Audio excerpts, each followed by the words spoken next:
If you're clicking on this video, it may be because you're having doubts or insecurities about your own sexual orientation. Please note that what we're talking about today is a very sensitive topic, and we recognize there is a history of oppression in our society around gender and orientation. My name is Dr. Patrick McGrath. I'm a licensed clinical psychologist and also the Chief Clinical Officer at NOCD. It turns out that there is a form of obsessive-compulsive disorder, or OCD, called Sexual Orientation OCD. Now you may say, that's not OCD. OCD is washing your hands or checking the doorknobs or making sure things are put in a straight order, but OCD is far more than that, and there are numerous different subtypes of it. What we're talking about today is Sexual Orientation OCD.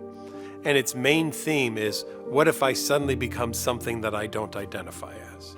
And this could happen to anyone of any orientation. People who are gay may worry about becoming straight.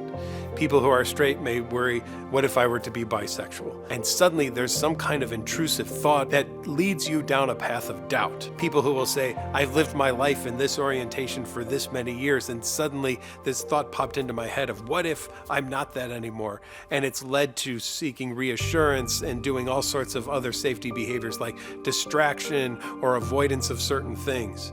Recognize that these can all be symptoms of sexual orientation OCD versus the normal and natural doubts or fluctuations or even experimentations that people may have throughout their lifetime, and there's nothing wrong with questioning one's orientation. If this sounds like something that you're experiencing, I want you to continue to watch this video so that we can explain to you how you recognize what OCD is, what's the cycle that it follows. I'm also going to show you some things that you can potentially do right away to help yourself get through this experience, and at the end, give you some links so that you can reach out to people who might be able to help you if this sounds like something that's occurring in your life.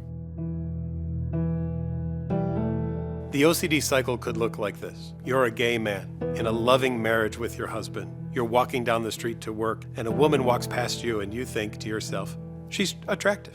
And then wonder, why did I think that? I'm not supposed to think that. I'm a gay man. I'm not supposed to find women attractive. I'm only supposed to find my husband attractive.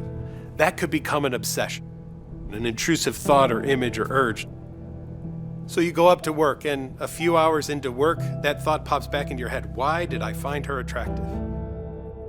So you go online and you start to do research, and you read all of these articles that talk about attraction, that it doesn't have to mean anything, and it's just a normal, natural human function. But then you decide, well, just one more article just to be sure. And in the middle of it, it says, or maybe it means you're not actually gay, which sets off every alarm bell in your brain.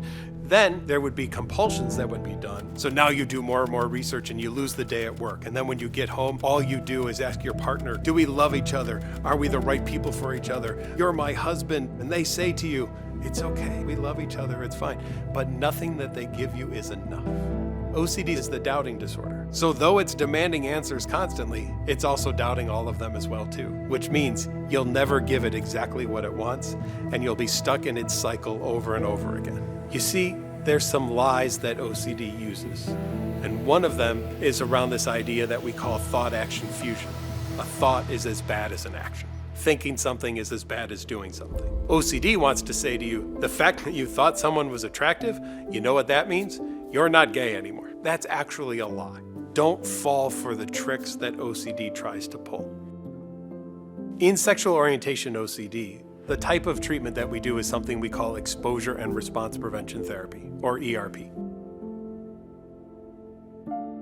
In ERP, we're going to expose you purposely to things that are uncomfortable, those thoughts, those images, or urges. For the example we gave earlier, that would be, I'm a gay man, but I found a female attractive. We want to stop that compulsion from happening. But we want to do something else, something different. We want to do response prevention. And what is response prevention? The elimination of the compulsion. We want to allow that thought of, hey, I found this person attractive to just be there. And that's all that it is. There doesn't have to be anything else. So let's put ourselves into that situation. Let's allow for whatever intrusive thought you might be experiencing right now to be there. Now, as it's there, think about what are the urges that you have right now. I want you to resist all of that right now. And I want you to just stay in the moment of, you don't have to believe anything that OCD tells you. Recognize you can handle having those emotions. Those emotions don't have to mean danger. And when you start to learn this, you start to recognize, I'll be able to handle the things that pop into my head. Also keep this in mind. It takes one time to be afraid of something, but multiple times to be safe. When we're doing therapy, we don't just expose you to something one time and then you go, okay, it's fine, everything's great. I have to keep repeating that with you over and over again until you finally get to the point of recognizing, wow, I really can live with this thought and it doesn't have to mean anything whatsoever. And the longer you do that and the more that becomes your routine, the more likely you'll be able to recognize when OCD is trying to snake itself in and be able to say, you know what, OCD, I'm not going there today. If you're seeking out therapy or treatment for OCD, a couple of things to keep in mind. Number one, not all therapists are equal in this type of experience. Not everyone is trained in working with obsessive-compulsive disorder. Interview a potential therapist and make sure that they utilize exposure and response prevention treatment for OCD, and also that a significant portion of the work that they've done is around anxiety or OCD-related disorders. There are several ways to get help for obsessive-compulsive disorder. You could utilize the International OCD Foundation. They have a great resource directory that's available to you. Or you could also, if you choose, look at NOCD. NOCD offers live face-to-face sessions online with licensed therapists who are trained in the treatment of obsessive-compulsive disorder. And between sessions, you're going to get always-on support.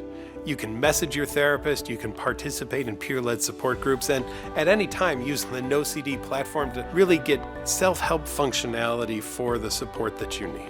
We'll include a link in the description below, as well as resources from Healthline to help you with your intrusive thoughts or images or urges that you have around sexual orientation OCD. Thanks for listening, and remember this, help is available.